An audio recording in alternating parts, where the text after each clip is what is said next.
नमस्कार दोस्तों मैं आज इस वीडियो में चैप्टर नंबर 3 दो चर वाले रैखिक योग में आपको पढ़ाने वाला हूँ। ठीक है, इससे पहले मैंने चैप्टर नंबर 2 कंप्लीट कर दिया है। ठीक है, इस वीडियो में मैं चैप्टर नंबर 3 प्रश्नावली 3.1 को बताऊँगा। ठीक है, इससे पहले जो इसमें कुछ बेसिक कॉन्सेप्ट हैं इसको आप समझ लीजिए। देखिए, इस चैप्टर का नाम है दो चर वाले रैखिक योग। ठीक है, तो जिस पाठ को पढ़ने जा रहे हैं उस पाठ कि जो नाम होता है उसका मतलब पहले हम समझ लेते हैं। ठीक है, देखिए कह रहा है दो चर वाले रैखिक युग्म। ठीक है, तो इसमें चर है। ठीक है, तो पहले हम बता देते हैं आपको चर क्या होता है। ठीक है, चर का मतलब जैसे होता है एक्स वाई जेड, ठीक है, ए बी सी, इस तरह के जो अल्फ़ाबेटिक होते हैं उससे हम कहते हैं चर। ठीक है, अचर क्या होता है? देखिए, अचर उसे कहते हैं अंक होता है 1 2 3 100 या फिर 1/2, इस तरह के अंक को या फिर किसी भी अंक को हम अचर कहते हैं। ठीक है, तो इसमें कह रहा है, और देख ली इस युग्म है ना, तो युग्म का मतलब होता है, युग्म का मतलब होता है जोड़ा। ठीक है, युग्म का मतलब होता है जोड़ा। ठीक, इसके बाद देखिए इसमें आया है एक शब्द रैखिक। ठीक है, रैखिक का मतलब होता है, रैखिक का मतलब जिसका घात एक हो, घात एक हो। रैखिक का मतलब जिसका घात एक हो उसी को हम रैखिक कहते हैं। फॉर एग्जांपल मैं आपको एग्जांपल से बताऊंगा। देखिए एग्जांपल जैसे हमें दिया है 2x + y।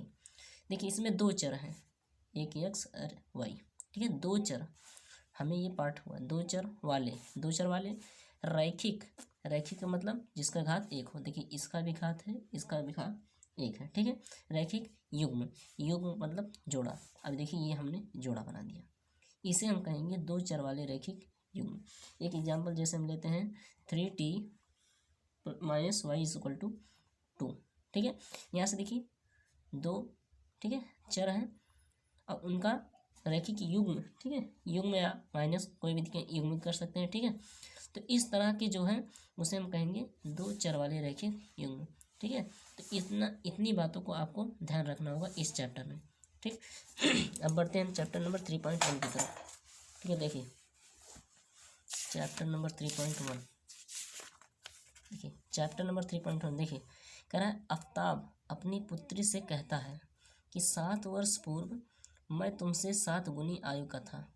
ध्यान से पढ़िएगा क्वेश्चन को, तभी समझ में आएगा। ठीक है, आफ्ताब अपनी पुत्री से कहता है 7 वर्ष पूर्व मैं तुमसे 7 गुनी आयु का था, अब से 3 वर्ष बाद मैं तुमसे केवल 3 गुनी आयु का रह जाऊंगा।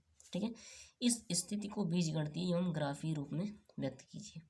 ठीक है, यानी कि यहाँ कह रहा है, देखिए आफ्ताब की आयु निश्चित नहीं है, ना कि पुत्री की आयु भी निश्चित नहीं है।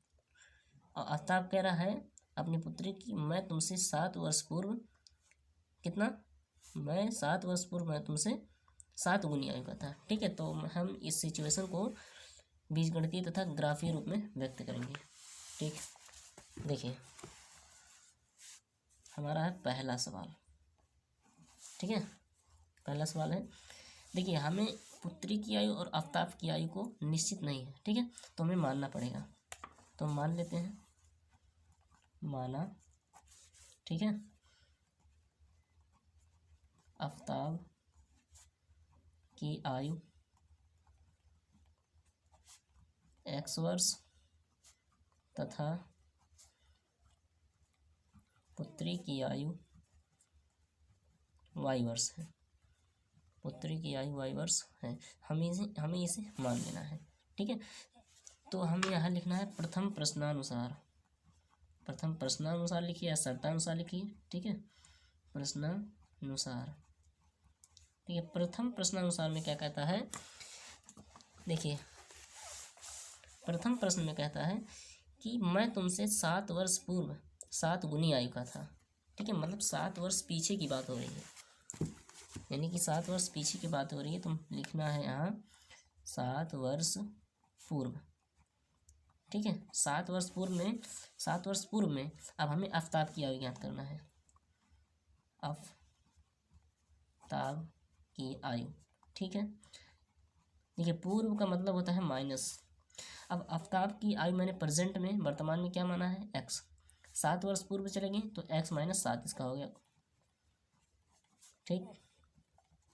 इसी प्रकार पुत्री की आयु, पुत्री की आयु, पुत्री की आयु हो जाएगी हमारी, ये देखिए हमने प्रेजेंट में वाई माना है तो 7 वर्ष पूर्व क्या हो जाएगा, वाई माइनस 7 वर्ष, ठीक है। अब कह रहा है कि आफ्ताब पुत्री से कह रहा है कि 7 वर्ष पूर्व मैं तुमसे 7 गुनी आयु का था, यानी कि यहाँ से हो जाएगा आफ्ताब की आयु, आफ्ताब की आयु बराबर हो जाएगा 7 गुना, यानी कि 7 गुने में पुत्री की आयु, पुत्री की आयु ये हो जाएगा हमारा, ठीक है। यानी कि अब देखिए जैसे मैं आपको एग्जाम्पल देके बताता हूँ। मान लीजिए किसी की आयु 50 वर्ष है, ठीक है। अब किसी की आयु वाई वर्ष है, तब अब इसका इन दोनों की जो उम्र है बराबर नहीं, अगर इसमें हम 50 से गुणा करेंगे तो ये हो जाएगा हमारा बराबर, ठीक है। तो इसी तरह से, ठीक है, मान लीजिए थोड़ी देर के लिए हमने एग्जाम्पल ले लिया है कि आफ्ताब की आयु 40 वर्ष है, ठीक है, 35 वर्ष है, ठीक है। थोड़ी देर के लिए मान लीजिए आफ्ताब की आयु 35 वर्ष है, हम यहाँ दोबारा लिख देते हैं 35 वर्ष है। अब पुत्री क्या हो ज्ञात नहीं है, तो यहाँ 7 गुनी 7 गुणे में 5, हमारा दोनों तरफ आया 35, ठीक है। तो ये 5 हमें यहाँ नहीं ज्ञात है, हमें काल्पनिक है हमारे ये अंक, ठीक है। तो हमें इसी पे रखना है। देखिए आफ्ताब की आयु क्या है, x माइनस 7, तो x माइनस 7 बराबर 7। फिर पुत्री की आयु हमने क्या माना है, y माइनस 7, y माइनस 7। इसी को हल करके हमें समीकरण लाना है, ठीक है। देखिए x माइनस 7 बराबर 7y हो जाएगा माइनस 7 सते 49। अब अंक को एक तरफ और y को पद के एक तरफ, तो y के मतलब अचर पद को एक तरफ, चर पद को एक तरफ। देखिए x यहाँ माइनस 7y प्लस 7y है, इधर आएगा माइनस 7y बराबर यहाँ माइनस 49। ये देखिए माइनस 7 है तो उधर जाएगा प्लस 7, ठीक। यहाँ से क्या हो जाएगा x minus 7y is equal to यहाँ से हो जाएगा 42 माइनस 42। ये हो गया हमारा पहला समीकरण, ठीक है। ये प्रथम शर्त के अनुसार हमारा पहला समीकरण आया। अब द्वितीय शर्त के अनुसार देखते हैं क्या कहता है। द्वितीय शर्त में, द्वितीय प्रश्नानुसार, ठीक है। द्वितीय प्रश्नानुसार में हमें क्या कहता है, देखिए द्वितीय प्रश्न में कहता है, ठीक है, द्वितीय प्रश्न में कहता है कि अब से 3 वर्ष बाद, अब बाद की बात हो रही है, पहले हमें पूर्व की बात हो रही थी, अब बाद आफ्टर, ठीक है। अब से 3 वर्ष बाद मैं तुमसे केवल 3 गुनी आय का रह जाऊँगा। पहले हमें 7 वर्ष पूर्व की बात हो रही थी, अब हमें बात करना है 3 वर्ष बाद की, 3 वर्ष बाद। अब 3 वर्ष बाद हमें दोनों की आयु ज्ञात करना है, तो 3 वर्ष बाद, ठीक है, आफ्ताब की आयु, तो 3 वर्ष बाद आफ्ताब की आयु हो जाएगा, मैंने प्रेजेंट में x माना था, प्लस बाद का मतलब बाद के लिए प्लस लगता है, कितना, कितने वर्ष बाद, 3, ठीक है, इतना हो जाएगा वर्ष, 3 वर्ष बाद, ठीक है। अब देखिए आफ्ताब की, अब देखिए पुत्री की आयु क्या हो जाएगी, पुत्री की आयु, ये पुत्री की आयु हो जाएगी, मैंने प्रेजेंट में y माना था, बाद का बात हो रहा है यानी कि 3 वर्ष, ठीक है।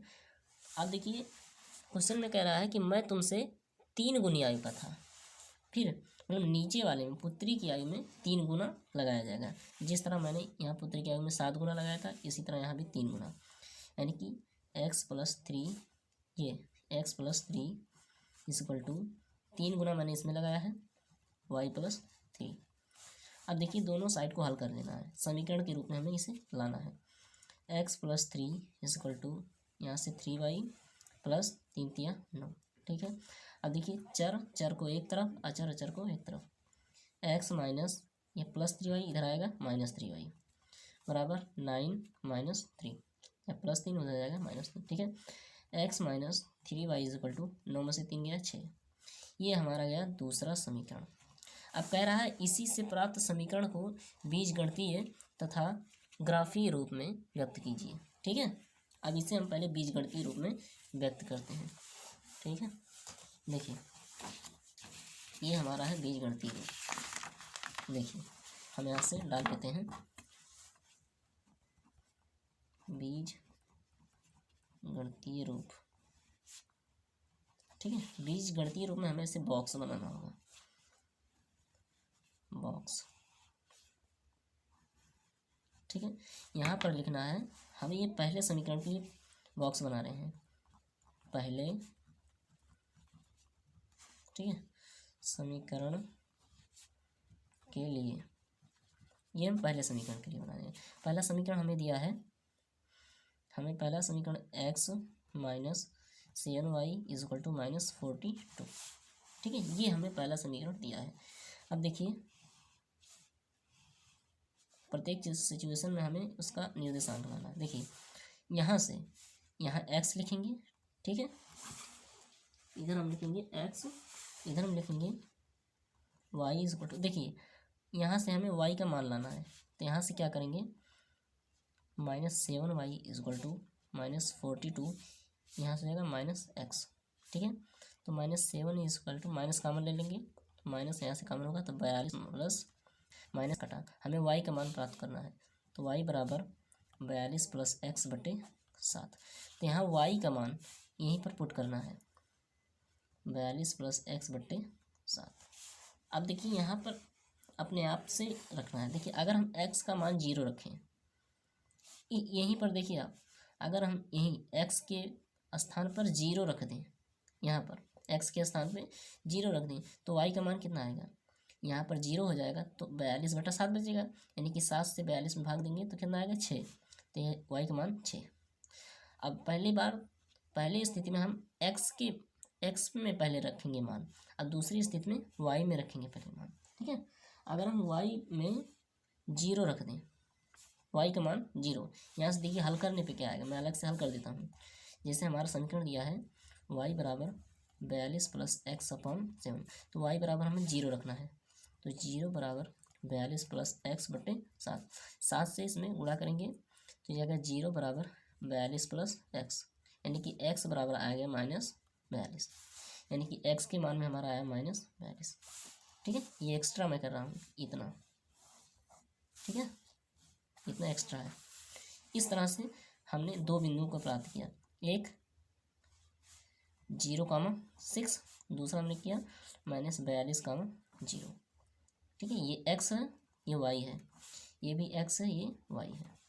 ठीक है, इसी तरह हमें दूसरे समीकरण के लिए, मैंने ये पहले समीकरण के लिए, अब दूसरे समीकरण, ठीक है, के लिए, अब दूसरे समीकरण के लिए हमें करना है। देखिए दूसरे समीकरण के लिए भी हमें बॉक्स बनाना होगा। ठीक है, बॉक्स। ठीक है, जिस प्रकार मैंने यहाँ y का वैल्यू पुट किया था इसी प्रकार, तो इसी प्रकार मैं यहाँ भी कर लेता हूँ। तो यहाँ से देखिए समीकरण 2 जो दिया गया है उसे हम लिख लेते हैं, x माइनस 7y, यहाँ नहीं है x minus 3y is equal to 6। ठीक है, यहाँ से y का मान हम निकाल के लाएंगे, तो यहाँ से जाएगा y बराबर 6 माइनस x बटे -3। ठीक है, यहाँ से अगर हम यहाँ से y बराबर 0 रखें, सॉरी x बराबर 0 रखें, ठीक है, x बराबर 0 रखें, ठीक है, यानी कि x के स्थान पर 0, तो 3 दूना 6, तो y बराबर -2। ठीक है, अगर हम y बराबर 0 रखें, y बराबर 0 रखें, तो हमारा इसमें गुणा जाएगा 0, यानी कि x बराबर आएगा हमारा हमारा आएगा 6। ठीक है, x बराबर आएगा हमारा 6। ठीक, इसी प्रकार अब देखिए यहाँ भी हमने दो बिंदुओं को प्राप्त किया, 0, -2, 0, -2, इसके बाद 6 एंड 0, ये है x, ये है y, ये भी x और ये y। ठीक है, अब देखिए ये तो हुआ बीजगणितीय रूप, अब हमें करना है क्या, ग्राफीय रूप। ठीक है, ग्राफीय रूप, ये हमारा है ग्राफीय रूप। देखिए ग्राफीय रूप में हमें बनाना है एक कार्तीय तल, यानी कि देखिए मैं बनाता हूँ, हमें इस प्रकार बनाना है। देखिए इस प्रकार हमें बना लेना है, ठीक है। अब हम इस करते हैं, ठीक, हमने ये बना लिया, ठीक है। अब देखिए यहाँ से प्रत्येक बिंदुओं को हम निर्धारित करेंगे, ठीक है। 2 3 4 5। देखिए अब यहाँ हम 10-10 को लेकर चलेंगे। जैसे देखिए यहाँ है 10, ये 20, 30, 40, 50, ठीक है। यहाँ भी 10, 20, 30, 40, 50, ठीक है। अब देखिए यहाँ पर पहला हमारा मान दिया गया है 0,6, ठीक है। यानी कि 0 कहाँ होगा, एक्स अक्ष पे, और 6 कहाँ होगा, वाई अक्ष पे। देखिए ये है एक्स अक्ष, ये है वाई अक्ष,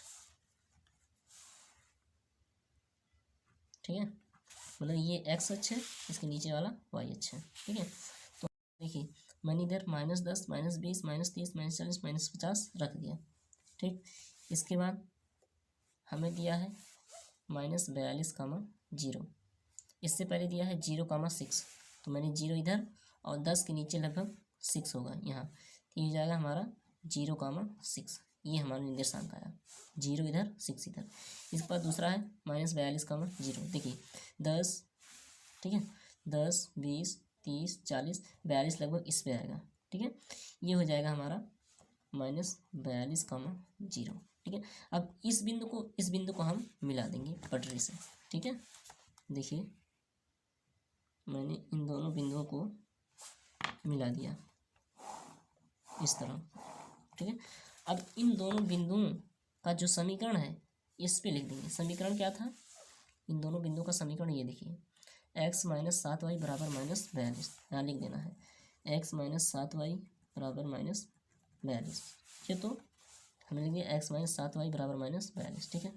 अब देखिए दूसरा जो निर्देशांक हमने ज्ञात किया वो क्या है, 0,-2, यानी कि 0 एक्स अक्ष पे और y -2 वाई अक्ष पे। देखिए 0 एक्स अक्ष पे है, यहाँ से 1 2, ठीक है। यहाँ से आ जाएगा -10 -20। देखिए -2 कहाँ होगा, वाई अक्ष पे, लगभग ये इधर होगा। देखिए 10 तक इधर है ना, तो इधर -2 इधर होगा, ठीक। एक बिंदु हमारा ये हो गया।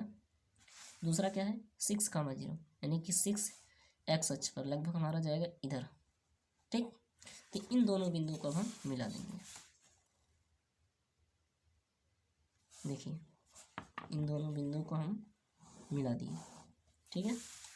इस प्रकार हमारा बन गया।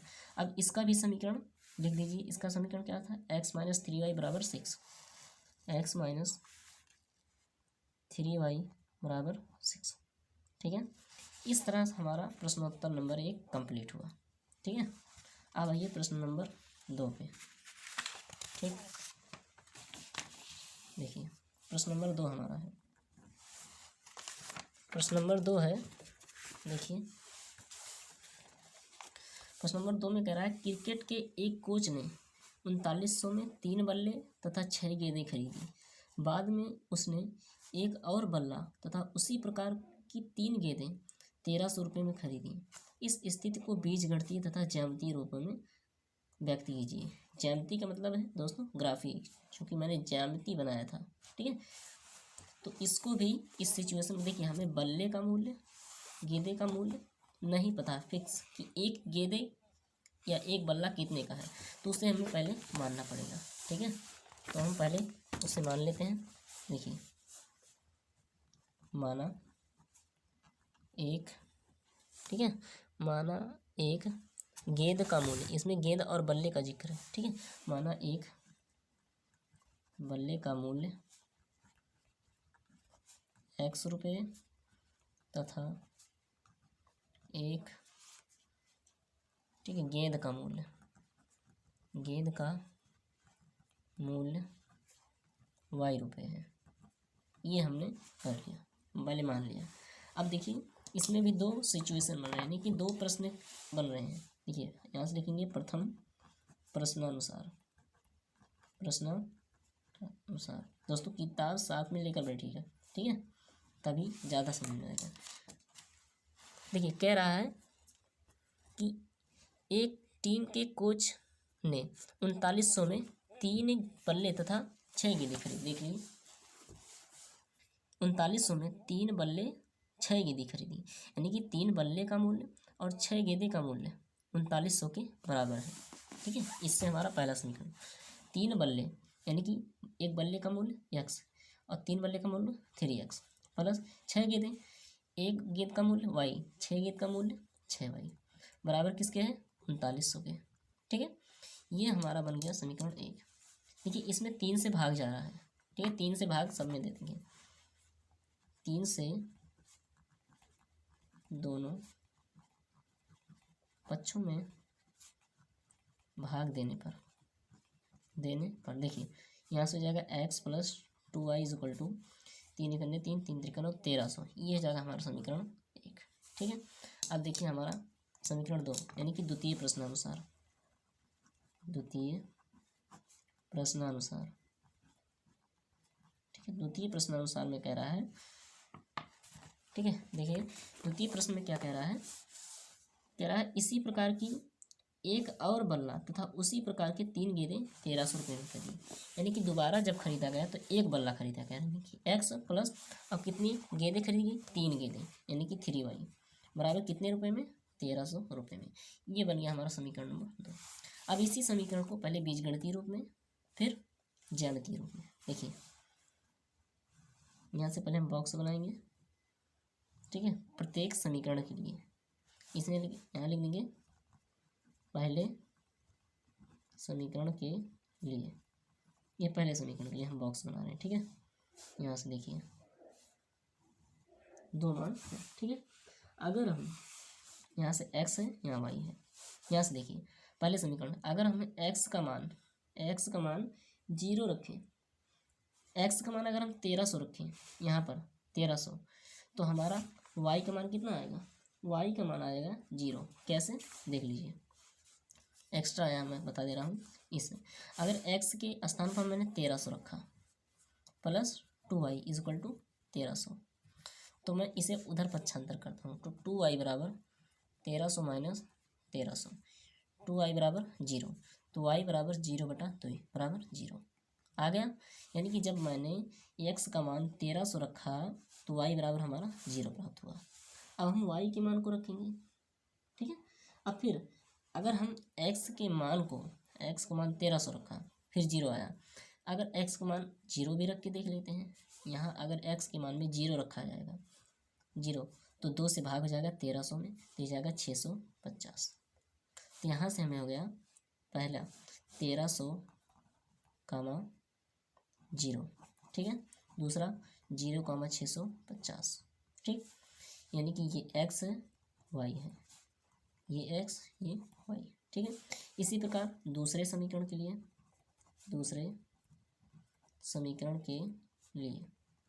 ठीक है, ये है दूसरे समीकरण के लिए हम दूसरा बॉक्स बनाते हैं। ठीक दोस्तों, हम बिना बॉक्स के भी कर सकते हैं, लेकिन बॉक्स में थोड़ा सुटेबल होता है, थोड़ा आसानी होता है। ठीक है, यहाँ हुआ x, ठीक है, यहाँ हुआ y। अगर हम इस समीकरण दूसरे समीकरण के लिए बात कर रहे हैं, अगर हम x का मान 0 रखें, ठीक है, नहीं 0 नहीं, हम कुछ और रख दें। देखिए अगर हम यहाँ से y का मान अगर 0 रखें, तो ये तो 0 हो जाएगा, ये पूरा 0 हो जाएगा, तो x का मान 1300, y का मान जब मैंने 0 रखा तो x का मान 1300 प्राप्त हुआ।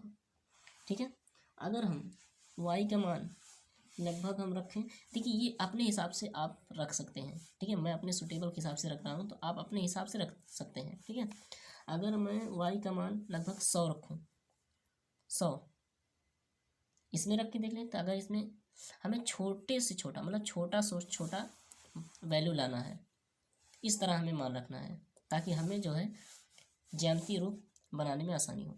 अगर हम x का बराबर 1000 को रख देते हैं, 1000, तो यहाँ से देखिए क्या आएगा, यहाँ से x के स्थान पर अगर 1000 प्लस 3y बराबर 1300, यानी कि 3y बराबर 1300 माइनस 1000, तो 3y बराबर कितना आ जाएगा 300।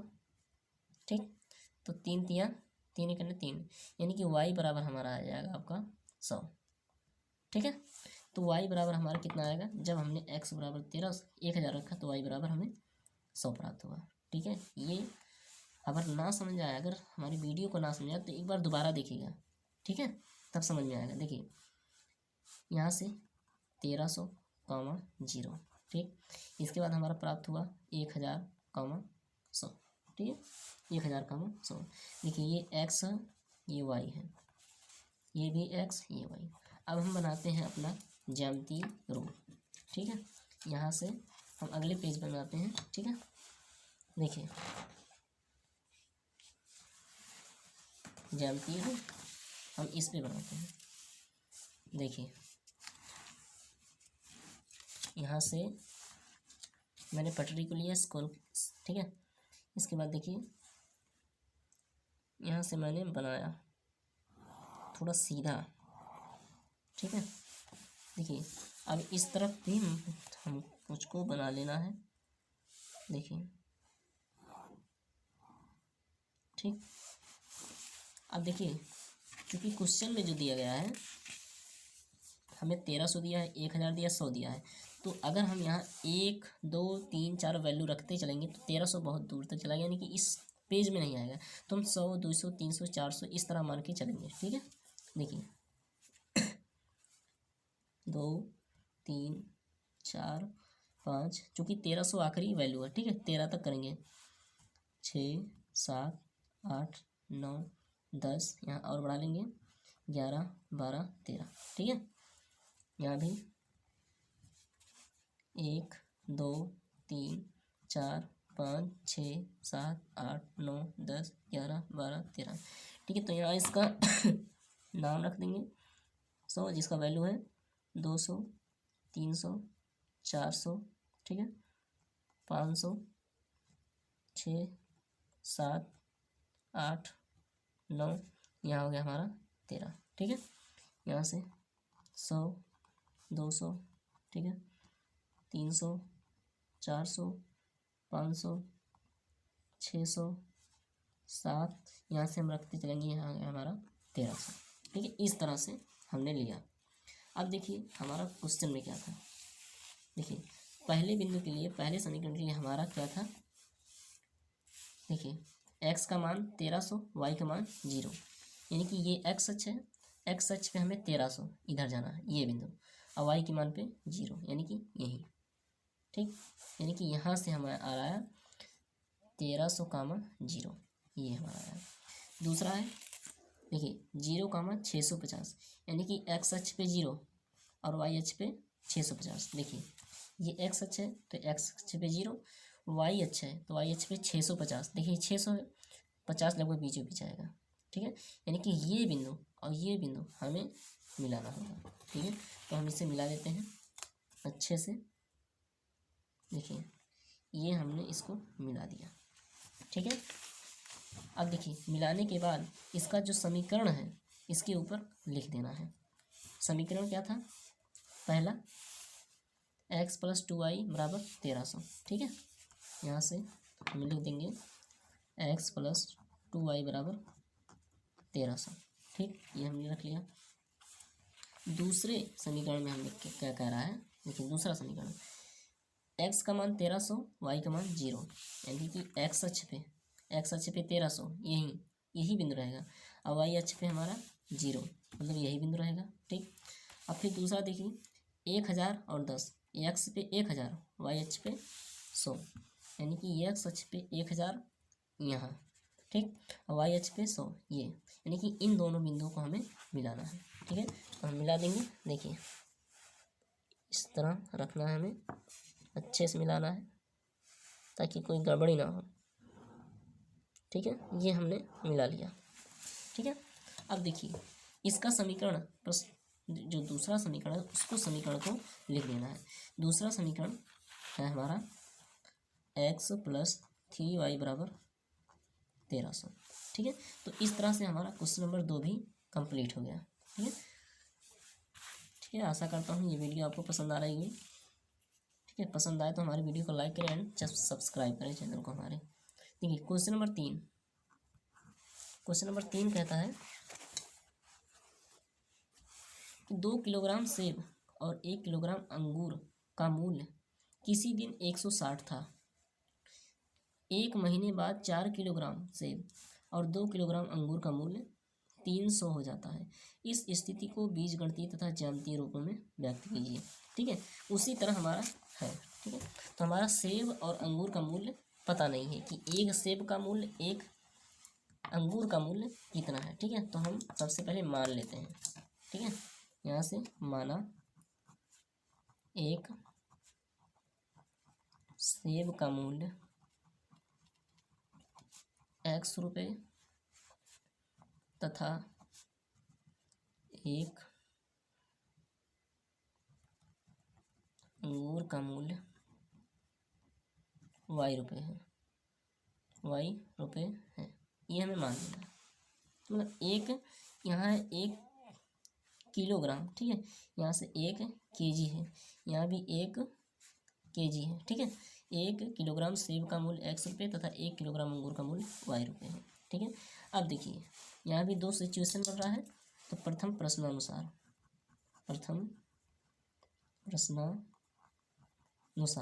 ठीक है, यहाँ से कह रहा है, देखिए प्रथम प्रश्नानुसार में कह रहा है कि 2 किलोग्राम सेब और 1 किलोग्राम अंगूर का मूल्य 160 है। ठीक है, यानी कि मैंने 1 किलोग्राम सेब का मूल्य x रुपये माना है, तो उसमें कह रहा है 2 किलोग्राम यानी कि 2x प्लस 1 किलोग्राम अंगूर का मूल्य माना है y, तो उसमें कह रहा है 1 किलोग्राम अंगूर यानी कि y बराबर इन सब का मूल्य बराबर है हमारा 160।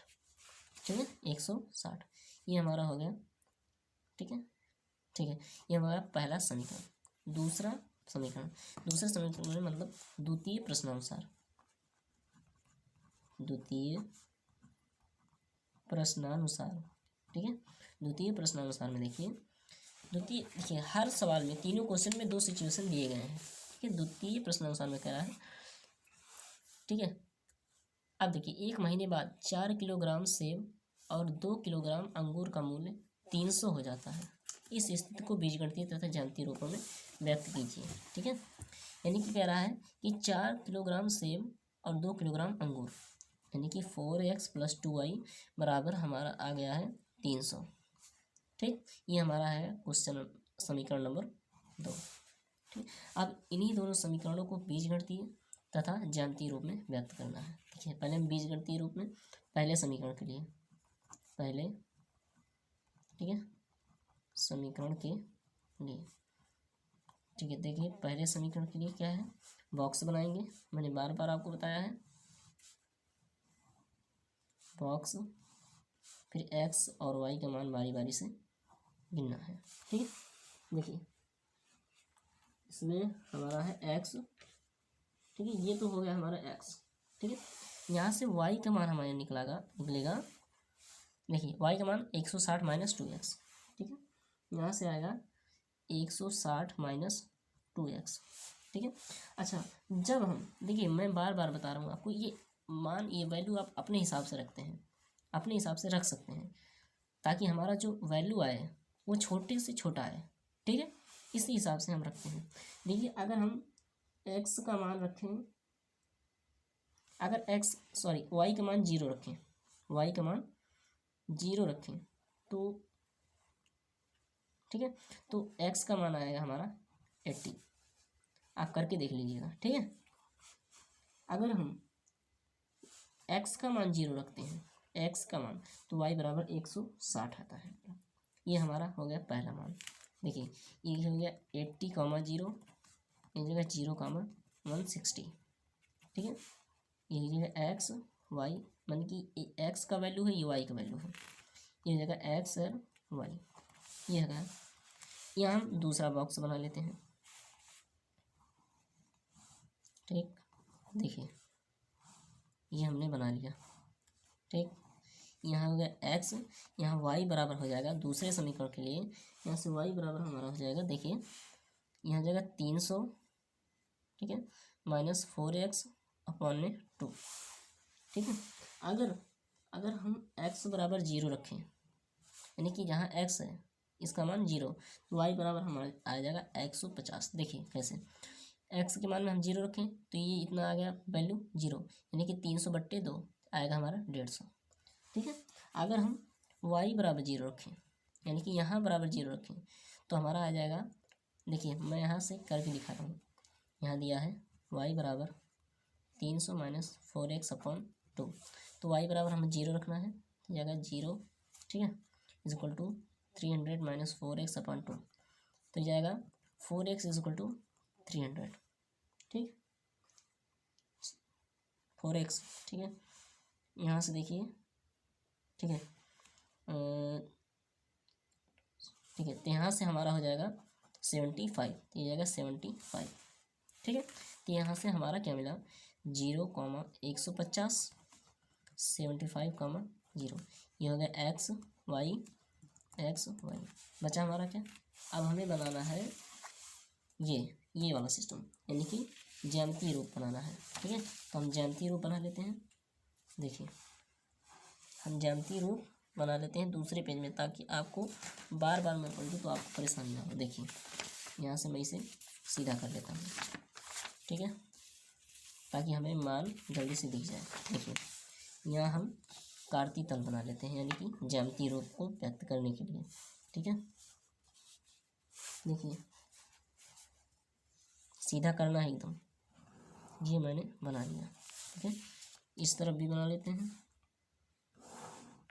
ठीक है, देखिए ये है हमारा एक्स अक्ष, ये है वाई, ये है वाई अक्ष। ठीक है, देखिए ये हमारा मान दिया है 80,0, तो मैंने देखिए आखिरी जो है 160 है, 150 है, तो हम पहले इसे मान रख लेते हैं।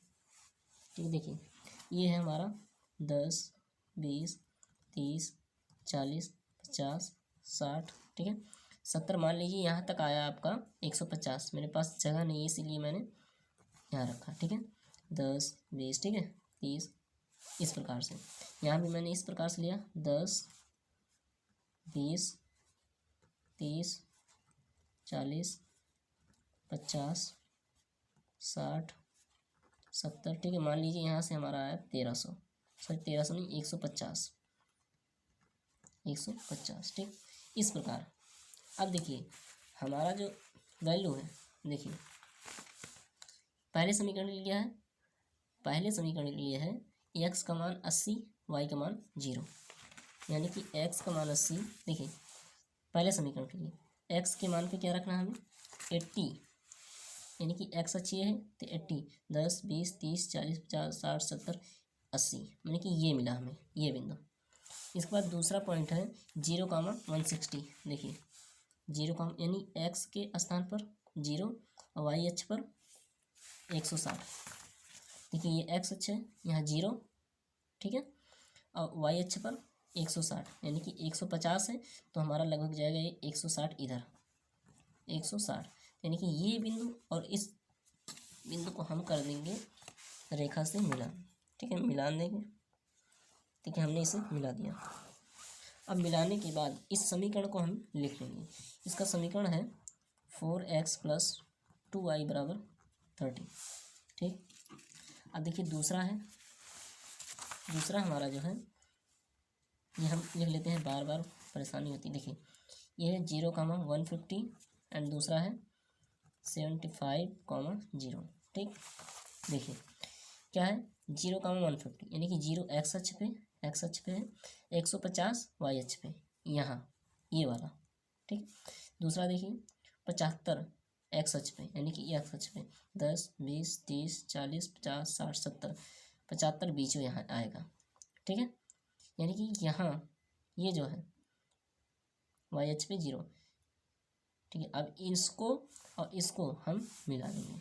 देखिए दो बिंदु हमें मिल गया, फिर अब हम इसे करेंगे, मिला देंगे। देखिए हम इसे मिला दिए हैं। ठीक, अब इस समीकरण को नीचे लिख लीजिए। इसका समीकरण है 2x + y = 160। ठीक है, तो इस प्रकार से प्रश्नावली 3.1 के 3 सवाल थे। ठीक है, तीनों को मैंने हल करके अब देखा दिया। ठीक है, तो आशा करता हूँ आपको इस वीडियो से लाभ मिला होगा, आपको इस वीडियो को पसंद होगा। ठीक है, तो आप हमारे वीडियो को लाइक कीजिएगा। ठीक, इससे पहले देखिए मैं आपको एक इम्पॉर्टेंट बात बता देता हूँ कि इसमें देखिए जब प्रश्नावली 2.2 होगा, 3.2, इसमें एक टेबल है, देखिए बहुत इम्पॉर्टेंट है। 2.3 के लिए, 2.2 के लिए is very important this table. ठीक है, ये टेबल आप देख के आइए, मैं अगला चैप्टर पढ़ाऊँगा इस टेबल का काम लगेगा। ठीक है, काम होगा। तो ठीक है, मिलते हैं नेक्स्ट वीडियो में।